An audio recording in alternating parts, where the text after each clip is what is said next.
Hello everyone, in today's video I wanted to talk about my current supplement stack.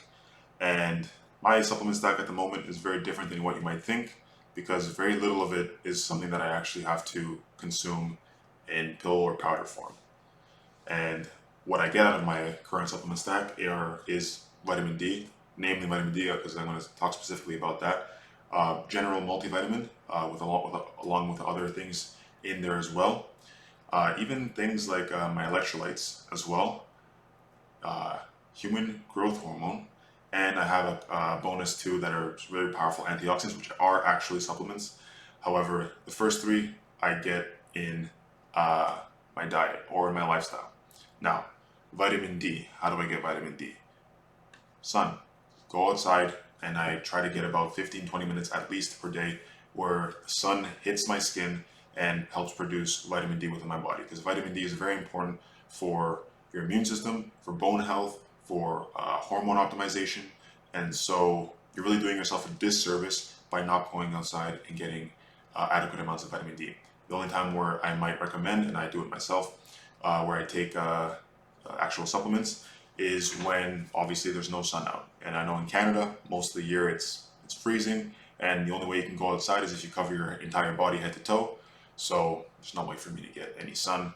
And doing so in the winter is probably is when it makes the most sense to consume vitamin D in capsule form. However, when there is sun in the summer, go outside, have the sun see you. It's great for you. Don't be afraid of the sun. 15-20 minutes is good for baseline, but obviously do a little more if you want to do a little more. Obviously, with any protection such as sunscreen if you need it. Now, my multivitamin. The multivitamin I take is beef liver. I don't consume any sort of off the table multivitamins because why would I when I can take beef liver? And I don't eat beef liver because of the fact that I don't like the taste at all. I don't like the texture, and so I get mine in desiccated form, meaning they've they take the liver in a dry freezing process. Excuse me, and then they blend it up into a powder, put it into a capsule, and then I'm able to consume that, get all the benefits with none of the taste or anything like that. And this on top of the vitamins that it has vitamin E, A, K, as well as things like CoQ10, which is a very, very powerful metabolite in the body that helps with a variety of different functions, as well as just the fact that the liver is takes rid of toxins within the body. So all the powerful nutrients that are within it, you get to consume and benefit. Also, iron is a huge one, especially for women because of the menstrual cycle. If you can consume any sort of beef liver as man or woman, you will get significant amounts of benefit. Next up is the electrolytes. Electrolytes I like to get as much as possible from things like salt, ideally Celtic salt. That is the healthier route to go. Table salt isn't always the best, although Celtic salt is much more mineral rich, and because it's more mineral rich and has a better balance of minerals, it allows the body to then maintain better functionality with sodium potassium pumps and with the nervous system, as well as be able to maintain water at a more sort of less turbulent rate. So it's more steady with its water retention. As well as with electrolytes, I also like to use to drink or consume citrus fruit, things like lime, lemon, orange, and if you like it, I personally don't. Grapefruit is also a good option. And consuming this, whether it be you eat it or in a juice form, is a great way to consume some electrolytes as well because these things are packed with electrolytes. Now, for me, sometimes I do notice that I need a little extra, and so I will consume magnesium, and this magnesium is the one I consume most often on its own, simply because of the fact that it's something that I find helps maintain my hydration levels better, as well as other benefits such as it helps you sleep. It's a bit of a relactant, so that's why it helps you sleep, and also helps with digestion as well. So magnesium is one that I might supplement on occasion when I feel like I need it. Now, human growth hormone, as I mentioned, is another one that I supplement. But how do I supplement human growth hormone? Do I inject myself? No. I fast. Intermittent fasting, one of the benefits of it is that you can actually get a surge of human growth hormone simply by pushing back your first meal of the day by about 4 to 8 hours after you wake up. I typically do about 4 to 5 hours after I wake up. I like to get something done in the morning, maybe work out, and then I like to eat.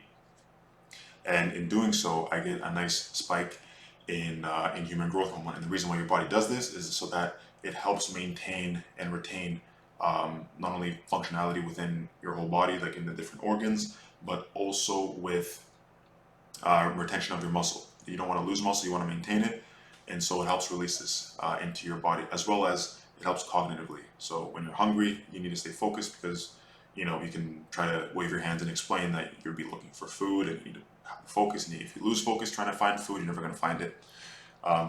Bit of a hand wavy argument, but I guess it makes sense. But regardless, fasting has shown to increase human growth hormone, and so by simply doing a fast, you'll get a huge dose. And I think just for that alone, it is worth fasting every now and again. However, there's a series of other benefits to fasting.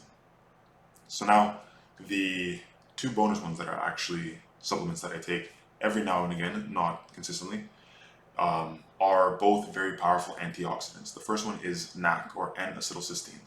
This one is a powerful liver cleanser. It goes and helps the liver, and it helps with all the enzymatic function, as well as helps flush out any other toxins or metabolic byproducts. So, for example, if you had a night out drinking, the next morning, on an empty stomach, if you were to consume a NAC pill, you would flush out your liver essentially, and your hangover would either be lighter or gone completely, because of the fact that it helps process the rest of the toxins, the alcohol, effectively, out of your liver. And so consuming this first thing in the morning on an empty stomach is a great way to help support your liver if you think that that's something that suits you, because the last thing you want is for your liver to die down, and things go downhill from there. Next one is quercetin. This is something that is found in onions and garlic in very small quantities. However, when you take it in a concentrated form like this, it's a very, very powerful antioxidant. Helps reduce any sort of inflammatory processes that are going on in the body. Helps maintain sort of an equilibrium between the oxidizing and antioxidizing that goes on in the body. Most of the time we have a lot of oxidizing in the body.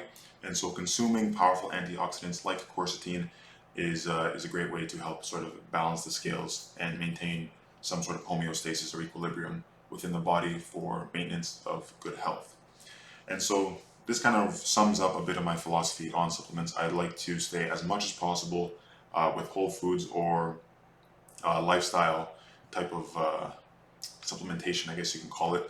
As I don't like the idea of having to take pills in order to get my complete my vitamins and all my minerals and electrolytes, and also boosts in hormones as well. I like to do it as much as possible naturally. And so I hope that this kind of changes a bit of the perception that people have on supplements. You don't need to be on any sort of supplements that you take.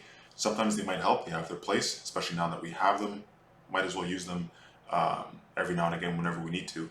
However, as much as possible from whole sources, from natural sources, it'll be best for your health and best for you over the long term. So thank you for listening, and I'll see you in the next one.